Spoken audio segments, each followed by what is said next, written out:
Hello to all my divine soul family. आशा करती हूँ आप सब कुशल मंगल होंगे और बहुत अच्छे से अपना सोल मिशन कर रहे होंगे। इनर वर्क कंप्लीट कर चुके होंगे और बहुत सारे sisters last stage of inner work करते जा रहे होंगे। आप सबसे कनेक्ट बहुत जल्द नहीं हो पाते हैं क्योंकि आप सबको पता है मैं अपना सोल मिशन कर रही हूँ। बहुत सारे काम हैं, अनाथ आश्रम से लेकर बहुत कुछ अभी करना है। कल एक वीडियो सामने आया जिसमें मैंने ये मैसेज उनको लिखा था कि कमेंट में उनको लिखा मैंने, ये बता दीजिए। आप देख सकते हो, किसी और का वीडियो ज़्यादा लंबा तक नहीं रखना है इसलिए मैंने शॉर्ट में दिया। एक बड़ी चैनल है तो वहाँ पे कोई गेस्ट बुलाए, ओल्ड लेडी है, एक्सपीरियंस्ड है और डॉक्टर भी है। तो उन्होंने ट्विन फ्लेम के ऊपर सब्जेक्ट को चुन के वो लोग डिस्कस कर रहे थे। तो मैंने बोला आ गैस ऑल ऑफ सडन सुन लेती हूँ इन्होंने क्या कहा। तो उन्होंने जो कहा सबसे पहला था कि शिव शक्ति तो है, ये बहुत रेयर लोगों को मिलते हैं और सबसे बड़ी प्लस पॉइंट है ट्विन फ्लेम वही होंगे जिसके एज गैप होंगे कम से कम 25 to 50 ईयर्स, वरना वो ट्विन फ्लेम है ही नहीं। क्लियर कट बताया उन्होंने। तो मैं कुछ समझ नहीं पा रही थी क्योंकि पहले ऐसे चीज़ें बताते थे, एक दो चैनल से मैंने सुना था जब मैं स्ट्रगलिंग पीरियड में थी, जब मैं इनर वर्क के बीच स्टेज में थी, मझदार में फंसे हुए रहना, समझ में नहीं आना, उस वक्त मुझे डाउट हुआ था। बट आज सखा मुझे जिस लेवल पे लेके आए, ऐसे बातों से मुझे डाउट नहीं होते। कोई पास्ट लाइफ रिग्रेशन करने वाले हो या कोई एक्सपीरियंस हो जो ये जर्नी खुद जिए ही नहीं, वो इस जर्नी के बारे में कैसे बता सकते हैं।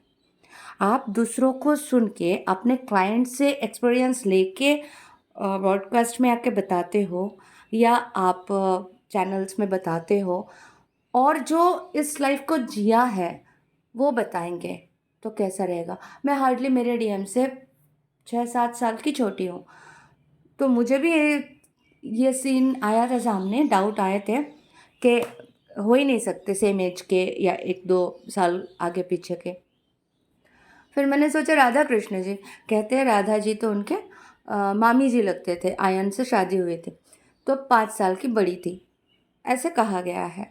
पर अगर हम नहीं मानते, वो भी मिथ है, 5 साल की बड़ी भी नहीं है, तो कृष्ण जी के जन्म के बाद राधा जी और कृष्ण जी के बाल लीला चले तो 25 साल उम्र में तो बाल लीला नहीं कर सकते थे, तो वो छोटे छोटे ही थे दोनों बराबर।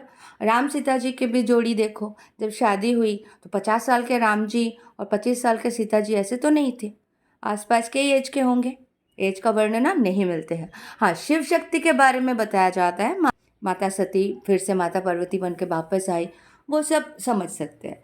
लेकिन इस तरीके से बोल देना कि नहीं ट्विन फ्लेम वो है ही नहीं, ये यूट्यूब वाले पैसे लूटने के लिए चैनल खोल के पता नहीं क्या कर रहे हैं। तो एक चीज़ आप बताओ, अगर यूट्यूब वाले जो एक्सपीरियंस्ड हैं, जो इस लाइफ को जिए हैं, जो इस जर्नी को जिए हैं, जो अपना सोल मिशन कर रहे हैं, जो आगे बढ़ रहे हैं, जो लोगों को रास्ता दिखाए अपने एक्सपीरियंस शेयर करके, काफ़ी लोगों को हेल्प मिलता है। प्लस अगर मैं अपनी बात कहूँ, सखा ने मुझे बोले जो भी मेडिटेशन तुम जानते हो करो, बनाओ, करके दो, तो हमने किया है फ्री ऑफ कॉस्ट, कोई पैसे नहीं पूछे किसी से, करके रख दिया प्लेलिस्ट में। क्यों? आप लोग आते हो, नए नए व्यूअर्स जुड़ते हैं, उनको अच्छा लगता है। अच्छा मानो कोई स्पिरिचुअल जर्नी में है, कार्मिक के साथ डील कर रहे हैं, उनको लगता है क्या हो रहा है मेरे साथ, वो भी आ जाते हैं चैनल में, तो कम से कम कर्मा रिलीज़, ब्लॉकेज रिलीज़, ये सारे मेडिटेशन उनको मिल जाता है, उनको भी तो फ़ायदा होता है ना। तो अगर किसी को ऐसा लगता है मैं ट्विन फ्लेम तो नहीं, और वो आ जाते हैं, कहीं ना कहीं उनको भी फ़ायदा होता है। एंड मैं तो कहूँगी 100% जो ट्विन फ्लेम जर्नी में होते हैं वही इन चैनल्स में पहुँचते हैं, क्योंकि ये चैनल्स को बहुत पॉपुलर नहीं किया गया, हिडन चैनल्स हैं, कुछ कम लोग ही देखते हैं। जो ट्रू डिवाइन सोल्स हैं, जो ऑनेस्टली अपना काम कर रहे हैं, वही जुड़े हुए हैं।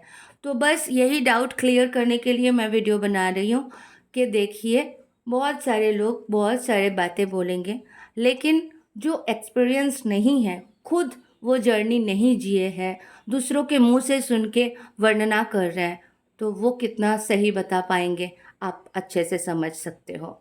तो इसीलिए एज गैप कुछ नहीं है, मैंने वो लिख तो दिया, जानती हूँ वो रिप्लाई करे ना करे, एटलीस्ट मुझे लगा मेरे जो डिवाइन सोल फैमिली है उनको बस मैं आगाह कर दूँ कि आप लोग भटके नहीं।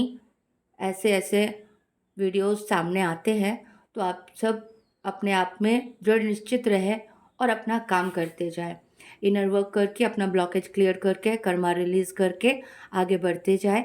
जो आपको मिला है, जो आप सीख रहे हो, करो।